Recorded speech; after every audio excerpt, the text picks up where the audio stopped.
தெறிக்கவிடும் காரம் நிறம் சுவையை தருகிறது. ஆச்சி மிளகாய் தூள் தெறிக்கவிடும் காரம் நிறம் சுவை. திமுக மண்டல பொறுப்பாளரும் கரூர் மாவட்ட செயலாளருமான செந்தில் பாலாஜி தங்கள் கட்சியின் பூத் கமிட்டி உறுப்பினர்கள் கூட்டத்தில் பங்கேற்று அவர்களது பணிகளை மேலும் தீவிரப்படுத்தியிருக்கிறார். செந்தில் பாலாஜியின் அதிதீவிர களப்பணியால் பிற மாவட்டங்களை காட்டிலும் கரூர் மாவட்டத்தில் ஓரணியில் தமிழ்நாடு இயக்கம் தொடர்ந்து வேகமெடுத்து வருகிறது. தமிழக சட்டமன்ற தேர்தலுக்கு இன்னும் சுமார் 10 மாதங்கள் இருக்கும் போதிலும் திமுக, அதிமுக உள்ளிட்ட பிரதான கட்சிகள் இப்பொழுதே தேர்தல் களத்தில் இறங்கி பணியாற்ற தொடங்கிவிட்டன. குறிப்பாக தமிழக அரசியலில் நேர் எதிரிகளான திமுகவும் அதிமுகவும் நாளுக்கு நாள் தேர்தல் களத்தை சூடேற்றி வருகின்றன. வாக்குகளை சிந்தாமல் சிதறாமல் பெட்டிக்குள் கொண்டு வந்து சேர்ப்பதில் பூத் கமிட்டியின் பங்கு பிரதானம் என்பதால் இவ்விரு கட்சிகளுமே அதில் இந்த முறை தீவிர கவனம் செலுத்துகின்றன. இந்த உத்தியை பொறுத்தவரை அதிமுகவை விட திமுகவை களத்தில் முந்துகிறது என்றுதான் சொல்ல வேண்டும். இதற்காகவே ஓர் அணியில் தமிழ்நாடு என்ற இயக்கத்தை தொடங்கி முதல்வர் ஸ்டாலினே வீதி வீதியாக சென்று களத்தில் மக்களை சந்திக்கும் அளவிற்கு திமுகவின் பாய்ச்சல் படுவேகமாக போய்க் கொண்டிருக்கிறது. வழக்கமாக ஒரு தேர்தல் பணி என்பது தேர்தல் குறித்த அறிவிப்பு வெளியானதற்கு பிறகுதான் சூடு வெடிக்கும். ஆனால் முன் எப்போதும் இல்லாத வகையில் இந்த முறை சுமார் ஓராண்டு காலத்திற்கு முன்பே நம் தமிழகத்தில் அரசியல் கட்சிகள் சட்டமன்ற தேர்தலுக்கான களத்தை தயார்படுத்தி அதில் தங்கள் பயணத்தையும் தொடங்கியிருக்கின்றன.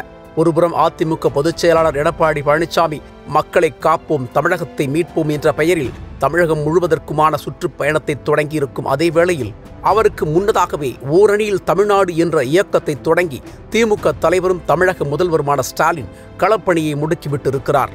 திமுகவினர் மட்டுமின்றி பொதுமக்களும் அரசுக்கு ஆதரவாக ஒத்துழைக்க வேண்டி அவர்கள் அனைவரையும் ஓரணியில் தமிழ்நாடு இயக்கத்தில் உறுப்பினர்களாக சேர்ப்பதில் தானே முன்னின்று களப்பணியாற்றுவதிலும் துடிப்போடு செயல்பட்டுக் கொண்டிருக்கிறார் முதல்வர் ஸ்டாலின்.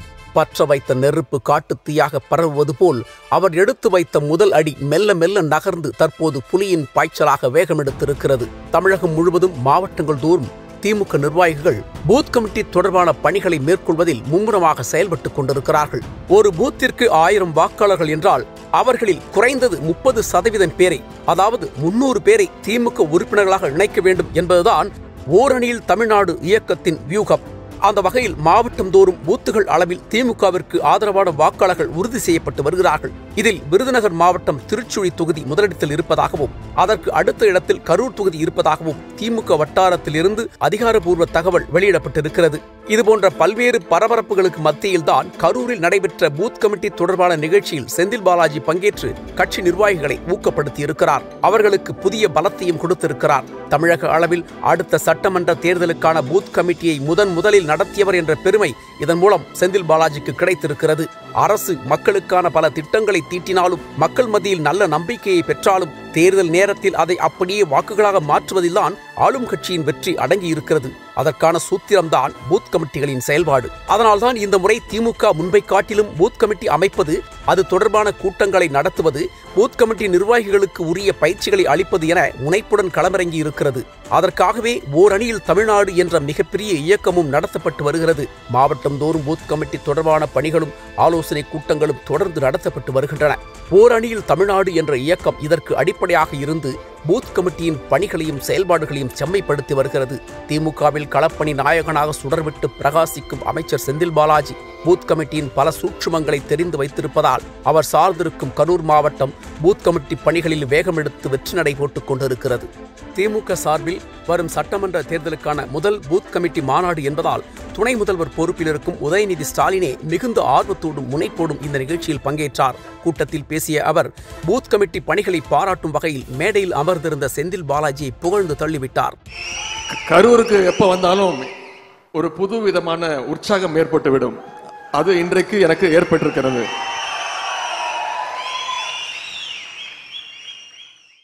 இத ஆலோசனை கூட்டம் அப்படின்னு உங்களுடைய சட்டமன்ற உறுப்பினர் முன்னாள் அமைச்சர் மாவட்ட கழக செயலாளர் செந்தில் பாலாஜி அவர்கள் சொன்னார்கள். எந்த ஆலோசனை கூட்டமாவது இவ்வளவு எழுச்சியா நடைபெறுமா? கிட்டத்தட்ட ஒரு மாவட்ட மாநாடு போல இவ்வளவு பெருசாக, இவ்வளவு எழுச்சியாக, இவ்வளவு பிரம்மாண்டமாக இவ்வளவு பேர் பங்கு பெறுகின்ற ஆலோசனை கூட்டம், முதல் ஆலோசனை கூட்டம் இதுவாதான் இருக்கும்.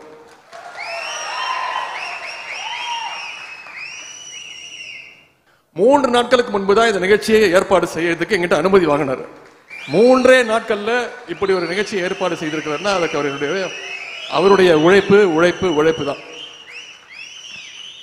பூத் முகவர்களாகிய பூத் கமிட்டி உறுப்பினர்களாக நீங்க சீராக தெளிவாக மிகவும் கவனமாக இருந்தால்தான் தேர்தலில் நம்முடைய இயக்கம் வெற்றி பெற்று நம்முடைய தலைவர் அவர்கள் மீண்டும் முதலமைச்சராக வரணும்னா, திராவிட முன்னேற்ற கழகம் மீண்டும் ஆட்சி அமைக்கணும்னா இங்க வந்திருக்கக்கூடிய உங்களுடைய கைகளில் தான் இந்த தேர்தலுடைய வெற்றி இருக்கின்றது. நம்முடைய கழகத்தில் பூத் கமிட்டி மட்டும் இல்ல, ஒவ்வொரு பூத் கமிட்டிக்கும் ஒரு டிஜிட்டல் ஏஜென்ட்டை நியமித்து தேர்தல் வேலைகளை நாம மட்டும்தான் நவீனப்படுத்தி இருக்கின்றோம். டெக்னாலஜி யூஸ் பண்ணியிருக்கோம். இன்னும் பெருமையா சொல்லணும்னா இந்தியாவில் மட்டும் இல்ல, உலகத்திலேயே இப்படி ஒரு வலுவான கட்டமைப்பு, இப்படி ஒரு சிஸ்டத்தை உருவாக்கி இருக்குன்னா அது முதல் இயக்கம் நம்முடைய திராவிட முன்னேற்ற கழகம் தான். அதற்கு காரணம் நம்முடைய மகத்தான தலைவர் அவர்கள் தான். அடித்தளத்திலிருந்து தலைமை வரைக்கும் உறுதியான அமைப்பை கொண்ட கட்சி தான் நம்முடைய திராவிட முன்னேற்ற கழகம் என்பதை நீங்க அறிவிங்க. கழகத்துடைய அடித்தளம் என்பது இங்க வந்திருக்கக்கூடிய நமது பூத் கமிட்டி உறுப்பினர்கள் நீங்க தான். அப்படிப்பட்ட உங்களை 2026 சட்டமன்ற தேர்தலை முன்னிட்டு அதற்கு முன்பு உங்களை எல்லாம் சந்திப்பதில் கூடுதல் மகிழ்ச்சி. ஏன்னா இந்த வெற்றிக்கு நீங்க தான் தேடி தரப்போறீங்க தலைவர் அவர்களுக்கு. இதன் மூலம் ஒவ்வொரு பூத் கமிட்டி உறுப்பினர்களும் உங்களுடைய பூத்தில் இருக்கக்கூடிய ஒவ்வொரு வீட்டிற்கும் நீங்க செல்ல வேண்டும், மக்களை சந்தித்து பேச வேண்டும். கட்சி பாகுபாடு வேறுபாடெல்லாம் பார்க்க வேண்டிய அவசியமே கிடையாது. அனைத்து வீடுகளுக்கும் செல்ல வேண்டும் என்று தலைவர் அவர்கள் உத்தரவிட்டிருக்கிறாங்க. இன்னும் சொல்ல போனா நம்முடைய தலைவர் அவர்களே சென்னையில 4 நாட்களுக்கு முன்பு அவரே சில வீடுகளுக்கு சென்று உறுப்பினர் சேர்த்தார். நான் என்னுடைய தொகுதி சேப்பாக்கா திருவல்லிக்கேணி தொகுதியில நானும் சென்றேன். இந்த முன்னெடுப்பு மூலம் நீங்கள் ஒவ்வொரு நாளும் எத்தனை பேரை சேர்க்கிறீங்க அப்படிங்கறத, எவ்வளவு பேரை புதுசா உறுப்பினராக சேர்த்தீங்க அப்படிங்கறத புள்ளி விவரத்தை பூத் வாரியா தலைவர் அவர்கள் தினமும் கண்காணிச்சுட்டு இருக்கிறார். இந்த நேரத்தில் உங்களுக்கு என்னுடைய பாராட்டுகளை, நான் ஸ்பெஷல் பாராட்டுகளை நான் சொல்லி ஆகணும். இங்க பேசும்போது எல்லாரும் சொல்லிட்டாங்க. ஒவ்வொரு நாளும் தலைவர் அவர்களுக்கு அந்த லிஸ்ட் வருது, எந்தெந்த மாவட்டத்தில் எந்தெந்த தொகுதியில் எத்தனை பேர் சேர்த்திருக்காங்க அப்படின்னு. இந்த கரூர் மாவட்டத்திற்கு என்னுடைய வாழ்த்துக்கள். இந்த கரூர் தொகுதி தான் தமிழ்நாட்டிலேயே 234 தொகுதியிலேயே எத்தனாவது இடம்? 2வது இடத்துல இருக்கு கரூர் தொகுதி. அது மட்டும் இல்ல, தலைவர் அவர்கள் எனக்கு கூப்பிட்டு அந்த லிஸ்ட் கொடுத்தாங்க, நானும் பார்த்தேன். அது மட்டும் இல்ல, இந்த கரூர் மாவட்டத்தில் இருக்கக்கூடிய அந்த 4 சட்டமன்ற தொகுதியிலையும் டாப் 10ல இருக்கு. 234ல டாப் 10. இன்னொன்னு சொல்லட்டுமா, கரூர் தொகுதி இப்ப 2வது இடத்துல இருக்கு. இன்னும் 4 நாள்ல முதல் இடத்துக்கு வந்துடும். அதை நிச்சயம் செந்தில் பாலாஜி அவர்கள் செஞ்சு காட்டிடுவாரு. அந்த நம்பிக்கை எனக்கு இருக்கு. செய்ய முடியாததெல்லாம் செஞ்சு காட்டுறவர் தான் செந்தில் பாலாஜி.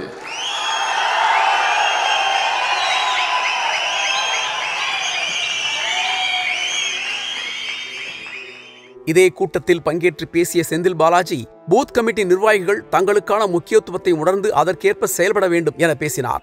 3 தினங்களுக்கு முன்பாக நம்முடைய மாண்புமிகு துணை முதலமைச்சரிடத்திலே அனுமதிகளை கேட்டு கரூர் நிகழ்ச்சிக்கு, அரசு நிகழ்ச்சிக்கு வருகை தருகின்ற பொழுது எங்கள் மாவட்டத்திற்குட்பட்ட 1055 வாக்குச்சாவடிகளுக்குட்பட்ட பூத்து நிர்வாகிகளை சுமார் 16,000 பேரை நாங்கள் அழைத்து ஒரே இடத்திலே நீங்கள் அந்த கூட்டத்திலே விழா பேருரையாற்ற வேண்டும் என்று அன்போடு கேட்டுக்கொண்டோம். அதற்கு ஒத்துக்கொண்டு வருகை இருந்து சிறப்பை செய்திருக்கின்ற மாண்புமிகு துணை முதலமைச்சர் அவர்களுக்கு அன்பு கலந்த நன்றி வணக்கத்தையும் அன்போடு தெரிவித்துக் கொள்கின்றோம். முத்தமிழறிஞர் டாக்டர் கலைஞர் அவர்கள் நின்று வென்ற தொகுதி குளித்தலை. அந்த குளித்தலையிலிருந்து மேற்கு மாவட்டங்களுடைய வெற்றி பயணத்தை தொடங்கி, மேற்கு மண்டலம் என்பது, மேற்கு பகுதிக்கு உட்பட்ட மாவட்டங்கள் என்பது என்றும் முத்தமிழறிஞர் டாக்டர் கலைஞருடைய வழியில் போற்றுதலுக்குரிய திராவிட மாடல் அரசினுடைய முதலமைச்சர் மாண்புமிகு தளபதியுடைய வழியில் நம்முடைய துணை முதலமைச்சர் அவருடைய கரங்களில் மேற்கு மாவட்டங்களுக்கு உட்பட்ட அனைத்து சட்டமன்ற தொகுதிகளிலும் வரக்கூடிய 2026 தேர்தலில் மகத்தான வெற்றி பெற்று உங்கள் கரங்களில் சமர்ப்பிக்கின்ற முதல் கூட்டமாக இந்த பூத் நிர்வாகிகளுடைய ஆலோசனை கூட்டத்திற்கு வருகின்றமைக்கு எங்களுடைய நன்றியை அன்போடு தெரிவித்துக் கொள்கின்றோம். இங்கே வந்திருக்கக்கூடிய பூத் கமிட்டியினுடைய நிர்வாகிகள் ஏறத்தாழ 1ஆம் தேதி நம்முடைய கழகத்தினுடைய தலைவர் அவர்கள் ஓரணியில் தமிழ்நாடு உறுப்பினர் சேர்க்கை முன்னெடுப்பை தொடங்கி வைத்தார்கள். 3ஆம் தேதி உறுப்பினர் சேர்க்கையை தொடங்கினோம். இன்று 9ஆம் தேதி நடைபெறுகிட்டு கொண்டிருக்கக்கூடிய இந்த சூழலில் ஏறத்தாழ 6 நாட்களில் 4 தொகுதிகளிலும் முதல் இடத்தை பெறக்கூடிய அளவிற்கு அதிகமான உறுப்பினர்களை சேர்த்து கொடுத்த அனைத்து பூத் கமிட்டியினுடைய நிர்வாகிகளுக்கும் அவர்களுக்கு உறுதுணையாக இருக்கக்கூடிய கழகத்தினுடைய செயலாளர்கள் அனைவருக்கும் மாவட்ட கழகத்தின் சார்பில் என்னுடைய நன்றியை என்போடு தெரிவித்துக் கொள்கின்றேன். ஒரே ஒரு உதாரணத்தை துணை முதலமைச்சரிடத்திலே எடுத்து சொல்ல விரும்புகின்றேன். எங்களுடைய மண்மங்கலம் ஊராட்சியில் மேதி நகர் பகுதியில் ஏறத்தாழ 650 வாக்குகள் இருக்கின்றன. கிட்டத்தட்ட 550 வாக்காளர்களை உறுப்பினர்களாக சேர்த்து 100 பேர் மட்டும்தான் சேர்த்தல, 550 பேரை உறுப்பினர்களாக முழுவதுமாக சேர்த்து அந்த பணிகளை நிறைவு செய்திருக்கின்றார்கள். ஏற்கனவே நம்முடைய தலைவர் அவர்கள் 30 விழுக்காடு என்று சொன்ன பொழுது நாங்கள் நிர்வாகிகள் கலந்து பேசி மேற்கு மாவட்டங்களில் 40 விழுக்காடு சேர்ப்பதற்கான முயற்சிகளை செய்வோம் என்று முன்னெடுத்திருக்கக்கூடிய இந்த பணியில் நிச்சயம் நாம் முயற்சித்தால் 50 விழுக்காடுக்கு மேல் 1055 வாக்குச்சாவடிகளிலும் உறுப்பினர்களை சேர்த்திட முடியும். அது நாம் நினைத்தால் நிச்சயம் முடியும். எனவே நிச்சயமாக நாம் 50 விழுக்காடு உறுப்பினர்களை சேர்த்து நம்முடைய துணை முதலமைச்சருடைய கரங்களிலே ஒப்படைப்போம் என்ற உறுதியை உங்களுக்கு அன்போடு தெரிவித்துக் கொண்டு, தமிழ்நாட்டில் இருக்கக்கூடிய 234 தொகுதிகளில் முதல் 10 இடங்களில் கரூர் மாவட்டத்திற்குட்பட்ட 4 தொகுதிகளும் நிச்சயமாக இடம்பெறும். அதிக உறுப்பினர் சேர்க்கப்பட்ட அந்த பட்டியலிலும் நிச்சயமாக இடம்பெறும் என்ற உறுதியும் துணை முதலமைச்சரிடத்திலே அன்போடு தெரிவித்துக் கொண்டு, 2021 சட்டமன்ற தேர்தல், அந்த சட்டமன்ற தேர்தலில் நம்முடைய கழக தலைவர் அறிவித்த 4 வேட்பாளர்களுக்கும் உதயசூரியன் சின்னத்தில் கரூர் மாவட்ட மக்கள் மகத்தான வாக்களித்து வெற்றி பெற செய்து மக்கள் பணியாற்றக்கூடிய வாய்ப்பை தந்தார்கள். அதே வழியில் 2026 சட்டமன்ற தேர்தலிலும் 4 தொகுதிகளிலும் உதயசூரியனை வெற்றி பெற செய்து உங்கள் கரங்களிலே ஒப்படைப்போம் என்ற உறுதியை இந்த பூத் கமிட்டியினுடைய நிர்வாகிகளுடைய ஆலோசனை கூட்டத்தில் அன்போடு துணை முதலமைச்சரிடத்திலே எடுத்து சொல்லி, பல்வேறு அரசனுடைய திட்டங்களை 3000 கோடிக்கு மேல் 4 ஆண்டுகளில் கரூர் மாவட்டத்திற்கு முதலமைச்சர் அவர்களும் துணை முதலமைச்சர் அவர்களும் வழங்கி பெருமை சேர்த்திருக்கின்றார்கள். பெருமை சேர்த்த முதலமைச்சர்களுக்கும் துணை முதலமைச்சர்களுக்கும் நாம் செலுத்துகின்ற நன்றி கடனாக 2026 4 தொகுதிகளும் அதிக வாக்குகள் வித்தியாசத்தில் உதயசூரியன் வென்றது என்ற வரலாற்று சாதனையை உருவாக்கிட வேண்டும். மேற்கு மாவட்டங்களுடைய வெற்றி பயணம் முத்தமிழறிஞர் டாக்டர் கலைஞர் அவர்கள் நின்று வென்ற குளித்தலையிலிருந்து தொடங்கி நீலகிரி வரை அந்த பயணங்கள் சென்று முழுமையாக வெற்றி பெற்றோம் என்ற அடித்தளத்தை அமைக்கக்கூடிய வகையில் கரூர் மாவட்டம் அமைந்திட வேண்டும் என்று வருகின்றிருக்கின்ற உங்கள் அனைவரிடத்திலும் அன்பான வேண்டுகோளாக வைத்து, நாம் தலைவர் 45 நாட்கள் நமக்கான அவகாசம் வழங்கினார்கள். ஆனால் நாம் நிர்ணயித்த இலக்கு 20 நாட்களில் முடிக்க வேண்டும் என்ற ஒரு இலக்கை நிர்ணயித்து அந்த பயணத்தை தொடங்கி இருக்கின்றோம். இன்னும் நாம் நினைத்தால் அதற்கு முன்னதாகவே நம்முடைய இலக்கை எட்டிவிட முடியும். அதில் நாம் சிறப்பு கவனங்களை செலுத்திட வேண்டும் என்று அன்போடு கேட்டுக்கொண்டு, இங்கு பேசிய நம்முடைய தகவல் தொழில்நுட்ப அணியினுடைய நிர்வாகிகள் திலீபன் அவர்கள் சொன்னதை போல இயக்கத்தினுடைய ஆணி வேராக எந்த தேர்தல் களம் வந்தாலும் வாக்காளர்களை சந்தித்து வாக்குச்சாவடிக்கு அழைத்து சென்று உதயசூரியனுக்கு வாக்குகளாக மாற்றி அதில் வெற்றி வாகை சூடுவதற்கு அடித்தளம் இடுகின்ற பூத் கமிட்டியினுடைய நிர்வாகிகள் அனைவருக்கும் மாவட்ட கழகத்தின் சார்பில் நெஞ்சார்ந்த நன்றியை உங்கள் மலர் பாதங்களிலே சமர்ப்பித்து, கரூர் மாவட்டத்திற்கு வருகை தந்து பெருமை சேர்த்திருக்கின்ற மாண்புமிகு துணை முதலமைச்சர் அவர்களை மீண்டும் ஒருமுறை வருக வருக வருக என்று அன்போடு வரவேற்று அன்போடு கேட்டுக்கொள்கிறேன். நன்றி, வணக்கம்.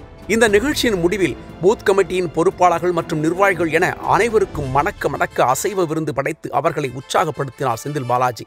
சுமார் 20,000 பேர் பங்கேற்று விருந்து உண்ட இந்த நிகழ்வு ஒரு தேர்தல் வெற்றி கொண்டாட்ட திருவிழாவை நினைவுபடுத்தியது என்றே சொல்லலாம். இப்போ நடக்கிற அந்த பூத் கமிட்டி மாநாடு பார்த்தீங்கன்னா உங்களுக்கே தெரியும். செந்தில் பாலாஜி அப்படின்னாலே பிரம்மாண்டம் அப்படிங்கிறது தமிழ்நாடு ஃபுல்லாக இருக்கிற அனைவருக்கும் தெரியும்.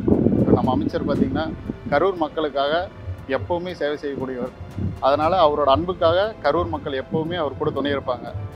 போன டைம் பார்த்தீங்கன்னா 4 தொகுதியை சொன்ன மாதிரி கரூரில் ஜெயிச்சு கொடுத்தாரு. இந்த டைமும் அதே மாதிரி தான் மறுபடியும் 4 தொகுதி ஜெயிச்சு முதலமைச்சர் பாதத்தில் சமர்ப்பிப்பார். அமைச்சர் என்றைக்குமே கண்டிப்பாக எங்கே நின்னாலும் தமிழ்நாட்டில் எந்த தொகுதினாலும் கண்டிப்பாக ஜெயிப்பார். அது கரூர் தொகுதியில் டெஃபினட்டாக ஜெயிப்பார். அது சந்தேகமே கிடையாது. அந்தளவுக்கு கரூர் மாவட்டம் அவருக்கு ஸ்ட்ராங்காக இருக்குது. அந்தளவுக்கு மக்களுக்கு நிறையா செஞ்சுருக்கிறாரு இது வரைக்கும் அவர் மட்டும். அதனால் கரூரை பொறுத்த வரைக்கும் என்றைக்குமே செந்தில் பாலாஜி தான் கரூர் தான் செந்தில் பாலாஜி. அதை மாற்றமே இருக்குது. அதே மாதிரி திமுக தான் 4 சட்டமன்ற தொகுதி கண்டிப்பாக திமுக தான் ஜெயிக்கும். வேறு யாருக்கு சான்ஸே கிடையாது. அந்த அளவுக்கு கரூரில் அவர் அந்த அளவுக்கு உழைச்சிட்டு இருக்கிறாரு இன்னைக்கு வரைக்கும். நீங்கள் ஒன்றும் பூத் கமிட்டி மீட்டிங் மட்டும் பாருங்கள், எந்த மாவட்டத்தில் இவ்வளோ தூரம் நடக்குமான்னு பாருங்கள். எந்த மாவட்டம் நடக்காது. கரூர் மாவட்டம் தான் என்றைக்குமே இந்த மாதிரி 10 வருஷம் நடக்கும். இந்த மாதிரி தான் என்றைக்குமே செந்தில் பாலாஜி தான் அவர் சொல்கிற ஒரே வார்த்தை, நம்ம தான் இருக்கோம், நம்ம மட்டும்தான் ஜெயிக்கிற மாதிரி யாரும் கிடையாது. அவர் சொல்கிற வசனம் இதுதான். நம்மளோட அமைச்சர் என்னால் அமைச்சர் வந்து எந்த ஒரு விஷயம் செஞ்சாலும் மிக சிறப்பாக செய்வார். நம்மளோட 4 தொகுதியும் மிக வெற்றி வாய்ப்பு மிக அருமையாக இருக்குது. நேற்று குளத்தில் நடந்த ரோட் ஷோவும் பயங்கரமான கூட்டத்தை கூட்டி நம்ம மந்திரி எந்த ஒரு விஷயம் செஞ்சாலும் சிறப்பாக செய்வார். இந்த பூத் கமிட்டி கூட்டமும் நல்லா இருக்குது. கரூருக்கு மட்டும் இல்லாமல் அமைச்சர் நம்ம 4 தொகுதிக்குமே நிறைய நலத்திட்டங்களை செஞ்சு 4 தொகுதியோட வெற்றி வாய்ப்பை நிலைநிறுத்தி வச்சிருக்காரு. அதுக்கு நாங்கள் நன்றி சொல்ல கடமைப்பட்டிருக்கோம். செந்தில் பாலாஜியோட செயல்பாடு ரொம்ப சிறப்பாக இருக்குது. எங்களுக்கு ரொம்ப ஒத்துழைப்பு கொடுக்குறாரு. நாங்கள் அவருக்கு பின்னாடி இருந்து சிறப்பாக வேலை செய்கிறோம். பொதுமக்களும் எல்லா பேரும் வேலைடுவாக இருக்கட்டும், கழக தொண்டலாக இருக்கட்டும், பொதுமக்களாக இருக்கட்டும், எல்லா பேரும் சிறப்பான ஒத்துழைப்பு கொடுக்குறாங்க. நாளைக்கு எலெக்ஷனில் கரூர் 4 தொகுதியுமே திமுக அமோக வெற்றி வாய்ப்பு தரும். செந்தில் பாலாஜி அண்ணனுக்கு வந்து கோயம்புத்தூர் பொறுப்பு கொடுத்தாருங்க. கோயம்புத்தூரில் வந்து 100 வார்டுக்கு வந்து 96 வார்டு வந்து ஜெயிச்சு கொடுத்தாரு மாநகராட்சியில் வந்து. ப்ளஸ் வந்து நகராட்சி ப்ளஸ் வந்து பேரூராட்சி எல்லாமே அனைத்துமே வந்து ஜெயிச்சு கொடுத்தாரு. அதனால் வந்து வரப்போகிற சட்டமன்ற தேர்தலையும் வந்து கொங்கு மண்டலத்துக்கு பொறுப்பாளராக போட்டிருக்காரு தளபதி. அதனால் 100% வந்து அண்ணா அவர்கள் மேல் நம்பிக்கை வச்சு தளபதியும் சின்னவர் உதயநிதியும் வந்து அண்ணன் மேல் நம்பிக்கை வச்சு பொறுப்பு கொடுத்துருக்காங்க. அதனால் வந்து 100% வந்து அதை நிறைவேற்றி கொடுப்பாரு. செந்தில் பாலாஜியின் சொந்த மாவட்டமான கரூர் மட்டுமின்றி கோவை, ஈரோடு, திருப்பூர் ஆகிய கொங்கு மண்டல பகுதிகளுக்கும் அவர்தான் திமுகவின் தேர்தல் பொறுப்பாளராக இருக்கிறார். கரூர் மாவட்டத்திற்கு உட்பட்ட குளித்தலை, அரவக்குறிச்சி, கிருஷ்ணராயபுரம், கரூர் ஆகிய 4 தொகுதிகளுடன் 34 தொகுதிகளுக்கு செந்தில் பாலாஜி பொறுப்பாளராக இருக்கிறார்.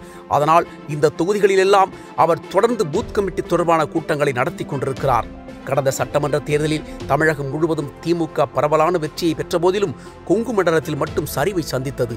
அதிமுக பெற்ற வெற்றிகளில் பெரும்பாலானவை கொங்கு மண்டலத்தில் கிடைத்தவைதான். அதனை கருத்தில் கொண்டு செந்தில் பாலாஜிக்கு அங்கு கூடுதல் பொறுப்பு வழங்கப்பட்டது. அதன் பலனாக கடந்த உள்ளாட்சி தேர்தலில் திமுக கொங்கு மண்டலத்தில் அதிக வெற்றிகளை பெற்று சட்டமன்ற தேர்தலின் போது இழந்த செல்வாக்கை மீண்டும் பெற்றது. அதே பாணியில் அதிமுக செல்வாக்குடன் திகழ்வதாக கூறப்படும் கொங்கு மண்டலத்தில் மீண்டும் திமுகவுக்கு செந்தில் பாலாஜி வெற்றியை பெற்று தருவாரா? இந்த வெற்றி வரும் சட்டமன்ற தேர்தலிலும் எதிரொலிக்குமா என்பதை காண திமுகவினர் மட்டுமின்றி அரசியல் வல்லுநர்களும் கூட ஆவலோடு எதிர்நோக்கி காத்திருக்கிறார்கள்.